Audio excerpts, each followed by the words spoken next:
Hi friends, good evening to all of you. तो आज हम लोग एक्सरसाइज 3.2 3.1 फिनिश हो गया, 3.2 का स्टार्ट करने जा रहे हैं। तो 3.2 पेपर के अगर पर्सपेक्टिव में देखें तो इम्पोर्टेंट है,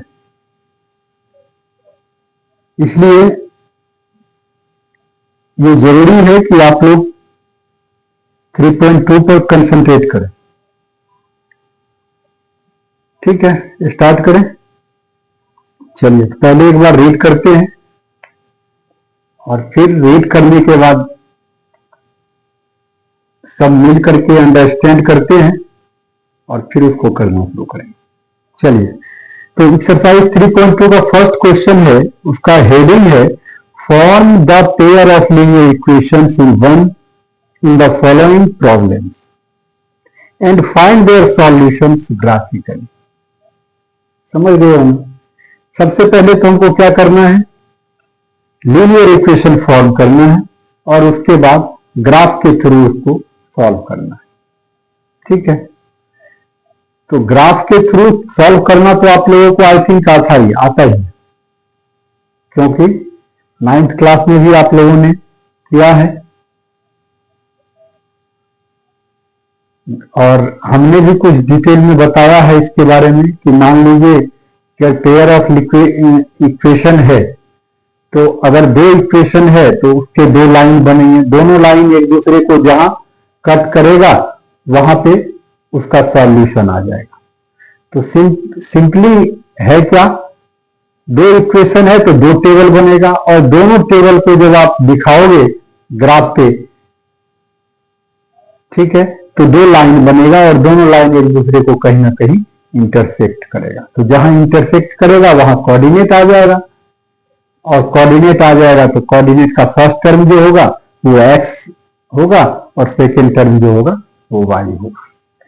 तो फिलहाल हम आप लोगों को बताने वाले हैं कि इक्वेशन कैसे फॉर्म करेंगे, ये ज्यादा जरूरी है। ग्राफिकली तो आप लोग कर भी लेंगे, लेकिन इक्वेशन फॉर्म करना और किस तरीके से इक्वेशन फॉर्म करते हैं इसको सीखना जरूरी है। तो ये हमारा 2 वेरिएबल में लीनियर इक्वेशन है। तो 2 वेरिएबल में होने का ये मतलब हो गया कि वेरिएबल आपको दो रखना ही। तो जब भी आप लेट करेंगे तो दो वेरिएबल लेट करेंगे। ठीक है, दो क्वांटिटी दिया रहेगा और दोनों के लिए आप दो वेरिएबल यूज करेंगे। तो चलिए, तो अब क्वेश्चन है कि 10 students of class 10 took part in a mathematics quiz. Mathematics quiz में 10 बच्चों ने हिस्सा लिया। अब 10 बच्चों में कुछ लड़कियां होंगी और कुछ लड़के होंगे, लेकिन टोटल कितने हैं? 10 हैं। अब मान लीजिए अगर x बॉयज हैं और y गर्ल्स हैं, अगर नंबर ऑफ बॉयज x है और नंबर ऑफ गर्ल्स y है, तो 10 का मतलब क्या हो गया, दोनों मिला करके 10, x plus y equal to 10, equation 1 हो गया। इस तरीके से आगे क्या कहा, if the number of girls is 4 more than the number of boys, 4 more than the number of boys, मतलब ये हो गया कि 4 more than the number of boys. अब आप लोग इस स्टेटमेंट को समझिए, अगर आपको कहा जाए 5 मोर देन 3, 5 मोर देन 3, इसका मतलब ये होता है 5 मोर है तो ये होता है +5, है ना। अगर 5 लेस होगा तो वो होगा -5। 5 मोर देन 3 का मतलब 3 + 5। कभी इसमें कंफ्यूजन क्रिएट नहीं कीजिएगा, ऐसा कभी नहीं कीजिएगा कि आप 5 को पहले लिख लीजिएगा और 3 को बाद में लिखिएगा। ठीक है, होता तो यहां पर तो सेम है, कोई फर्क नहीं पड़ेगा, लेकिन कई बार आपके प्रैक्टिकल कंडीशन में ये फिर आपको डिस्टर्ब करेगा। इसलिए ये चीज आप ब्रेन में रखिएगा हमेशा के लिए, ताकि आगे के लिए आपको कोई दिक्कत ना हो। यहां तो आप 3 + 5 लिखे या 5 + 3 लिखे, होना 8 ही है, लेकिन अगर आपका कॉन्सेप्ट उल्टा रहेगा तो वो आगे आपको प्रॉब्लम क्रिएट करेगा। इसलिए ये ध्यान देना कि 5 मोर देन 3 का मतलब क्या हो गया, 5 मोर का मतलब +5 देन 3, तो 3 पहले आएगा, 3 + 5 होगा। तो इस तरीके से क्या है कि 4 more than the number of boy, अगर 4 मोर, अगर हम लिखते हैं 4 more than the number of boy, number of boy, गौर कीजिए, और अगर नंबर ऑफ बॉयज आपका x हो गया तो इसका क्या मतलब हो गया, 4 मोर देन द x, तो इसको क्या लिखेंगे, x + 4। क्लियर है? अब मुझे नहीं लगता इसमें कोई दिक्कत है। 4 more than the number of boys, अगर नंबर ऑफ बॉयज हमारा x हो गया तो 4 मोर देन द x, अगर 4 मोर देन द x होगा तो उसको हम x + 4 लिखेंगे। अभी आपको समझाए, क्लियर है? अब ईच का मतलब होता है इक्वल, विल बी का मतलब होता है इक्वल, वॉज का मतलब होता है इक्वल मैथमेटिक्स के लैंग्वेज में। ये ध्यान रखिएगा, ये जो हेल्पिंग वर्ब है हमारा इज, वॉज, विल, शैल, ये जो हेल्पिंग वर्ब होता है या विल बी, ये हमारा क्या होता है, इक्वल होता है। ये अगर आप ध्यान रखेंगे तो दिक्कत आपको नहीं आएगा। चलिए, तो अब स्टार्ट करते हैं हम question number 1, exercise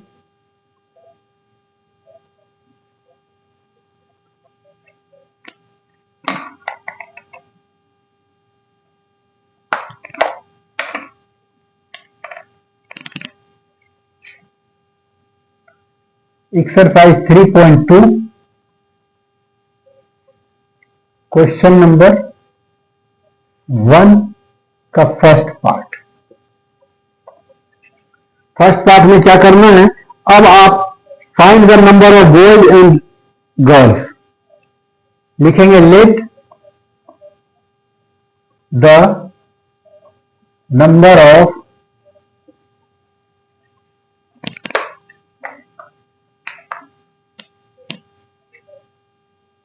boys and girls be x and y respectively।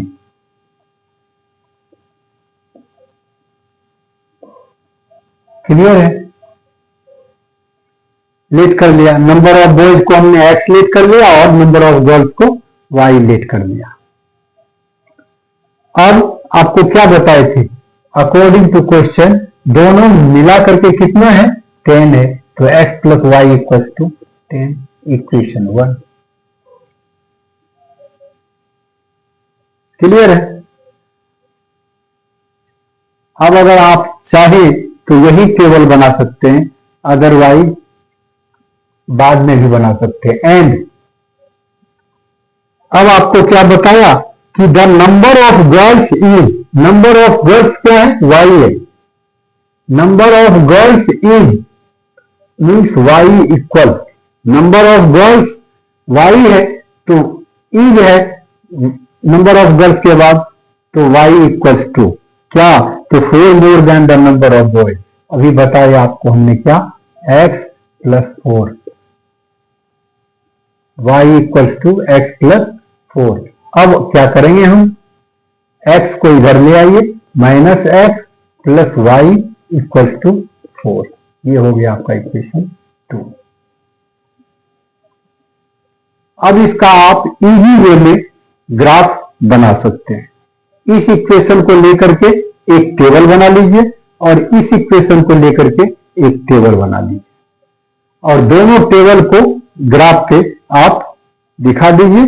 तो लाइन बनेगी, दोनों लाइन एक दूसरे को एक पॉइंट पर इंटरसेक्ट करेगा और वही पॉइंट जो होगा आपका x और y की वैल्यू होगा, उस पॉइंट का जो कोऑर्डिनेट होगा।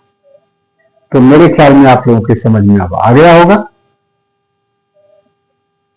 और अगर फिर भी कहीं प्रॉब्लम होगी तो आप लोग कमेंट सेक्शन में आकर के कमेंट कीजिए, हम आपका डाउट क्लियर करेंगे। Thanks to all of you.